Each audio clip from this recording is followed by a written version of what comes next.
Firman-Mu pelita bagi kakiku, terang bagi jalanku.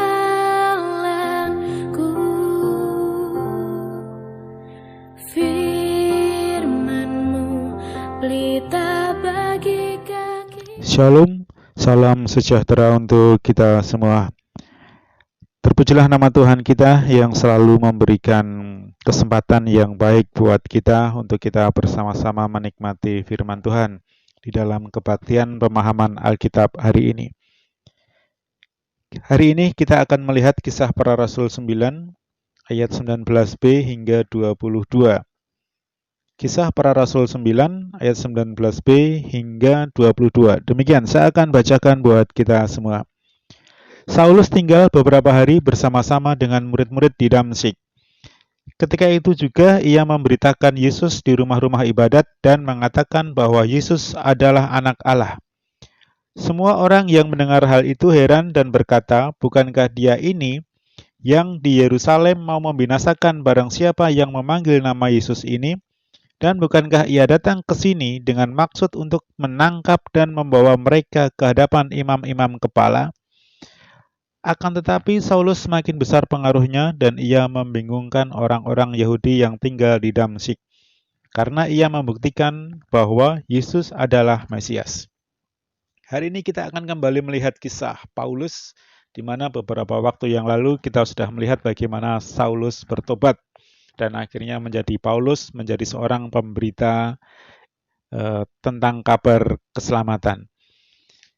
Perubahan hidup Paulus yang sangat luar biasa itu dibuktikan dengan tindakannya dalam memberitakan Injil Kristus secara luar biasa.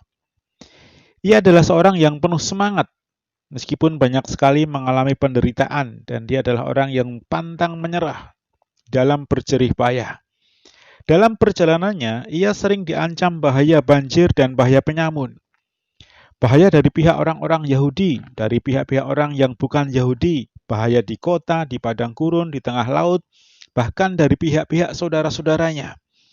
Ia banyak berjerih lelah, bekerja berat. Kerap kali ia tidak tidur, lapar, dahaga, ia berpuasa, kedinginan, tanpa pakaian, dan banyak sekali penderitaannya. Semuanya itu dilakukan untuk memelihara jemaat. Kisah itu dituliskan dalam 2 Korintus 11 ayat 23 sampai 29. Tindakan Paulus dalam menanggapi panggilan Allah memang sangat luar biasa.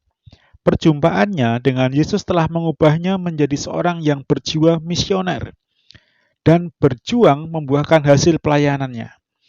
Jiwa misionarisnya melintasi kota-kota yang ada di Palestina dan sekitarnya berdampak sangat luar biasa.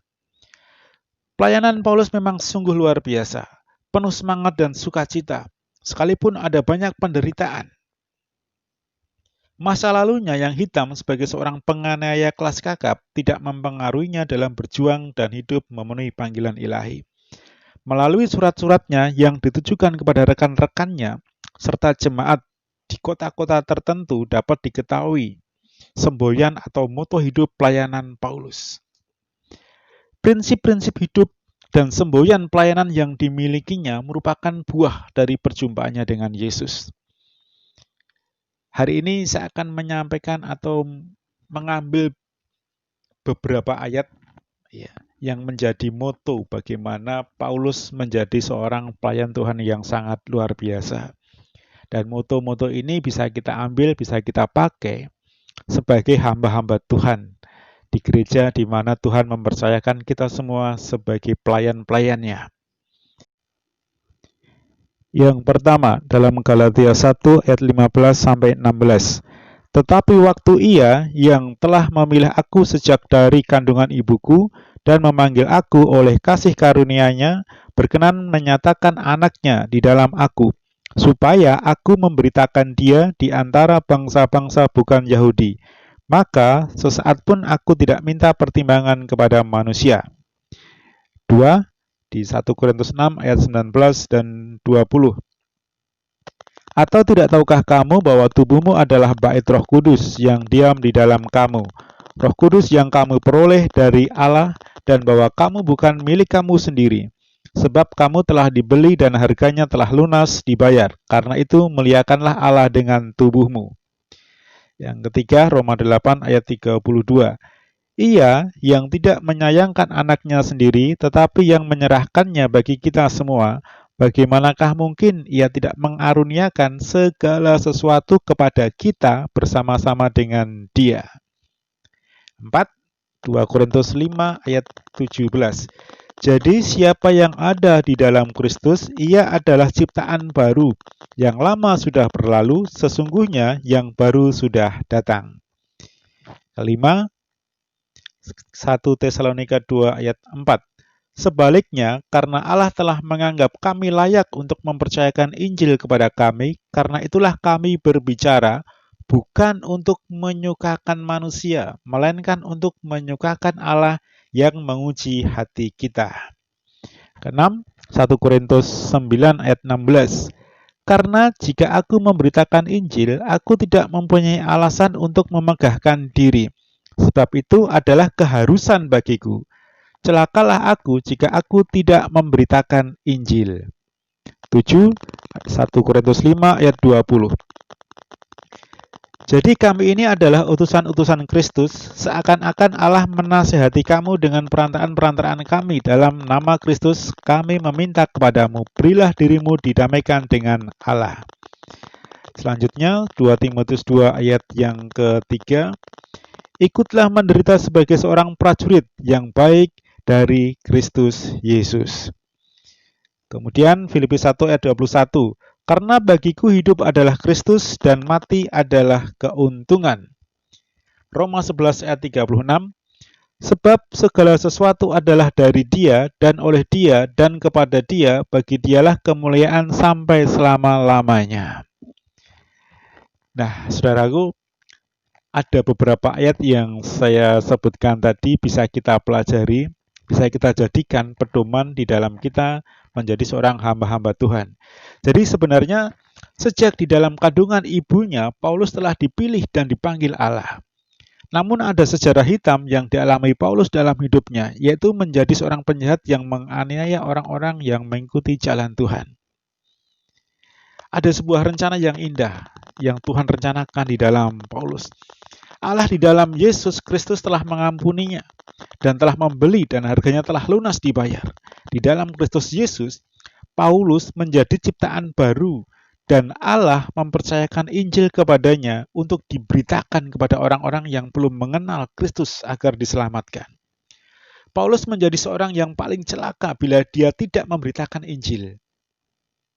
Ia mengakui bahwa dia adalah duta atau utusan bagi Kristus di dunia, sehingga ia melupakan segala masa lalunya yang hitam dan mengarahkan pandangannya ke masa depan, yaitu Kristus.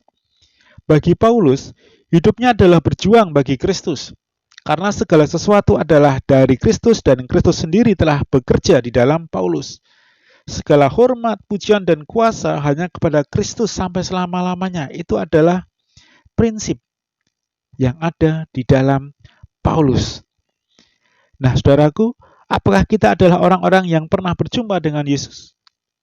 Berbahagialah kita yang berjumpa dengan Yesus, Sang Juru Selamat. Hal ini berarti kita telah menjadi miliknya sebagai orang-orang kepunyaan Kristus. Kita pun memiliki semboyan dan prinsip-prinsip hidup di dalam Kristus. Milikilah semua itu untuk kemuliaan Yesus Kristus Tuhan kita. Dan Tuhan kita yang akan menyertai, yang akan selalu mengurapi kita semua di dalam setiap pelayanan kita. Mari kita pegang prinsip-prinsip yang juga dipegang oleh Paulus, sehingga pelayanan kita pun akan berdampak kepada orang-orang yang kita layani. Haleluya. Amin. Terpujilah nama Tuhan kita. Mari kita berdoa. Haleluya, Yesus, terpuji namamu Tuhan. Bapa dalam surga, kami sangat bersyukur Tuhan, kalau hari ini Tuhan Engkau berfirman bagi kami, Engkau sampaikan kepada kami bagaimana Engkau membentuk seorang Saulus yang jahat menjadi seorang Paulus yang sangat luar biasa di dalam memberitakan kebenaran akan Engkau Tuhan. Jadikan kami menjadi Paulus-Paulusmu Tuhan, sehingga kami pun dapat memberitakan Injil kebenaran. Kami dapat memberitakan tentang Engkau sebagai seorang juru selamat yang menyelamatkan umat manusia. Terima kasih Tuhan Yesus, terima kasih Bapa. Mari Tuhan urapi kami semua, sertai kami semua, berikan hikmat bagi kami semua, sehingga kami dapat melakukan apa yang Engkau percayakan kepada kami Tuhan, seperti yang Engkau percayakan juga kepada Paulus. Terima kasih Tuhan Yesus, terima kasih Bapa. Kami mengucap syukur atas firman-Mu. Terima kasih Tuhan. Engkau berkati kami semua, Engkau berkati kami semua Tuhan yang mendengarkan firman-Mu ini. Biarlah setiap apa yang Engkau sampaikan bagi kami Tuhan tidak berlalu begitu saja, tetapi menjadikan pedoman di dalam kehidupan kami, di dalam kami mengiring terlebih melayani Engkau Tuhan. Engkau berkati kami semua Tuhan, seluruh umat-Mu, sidang jemaat-Mu Tuhan, usaha pekerjaan mata pencaharian kami semua, kesehatan kami, kiranya Tuhan memberkati kami. Terima kasih Tuhan Yesus, terima kasih Bapa. Kami serahkan doa kami ini hanya di dalam nama Tuhan Yesus Kristus, Juru Selamat kami. Haleluya. Amin.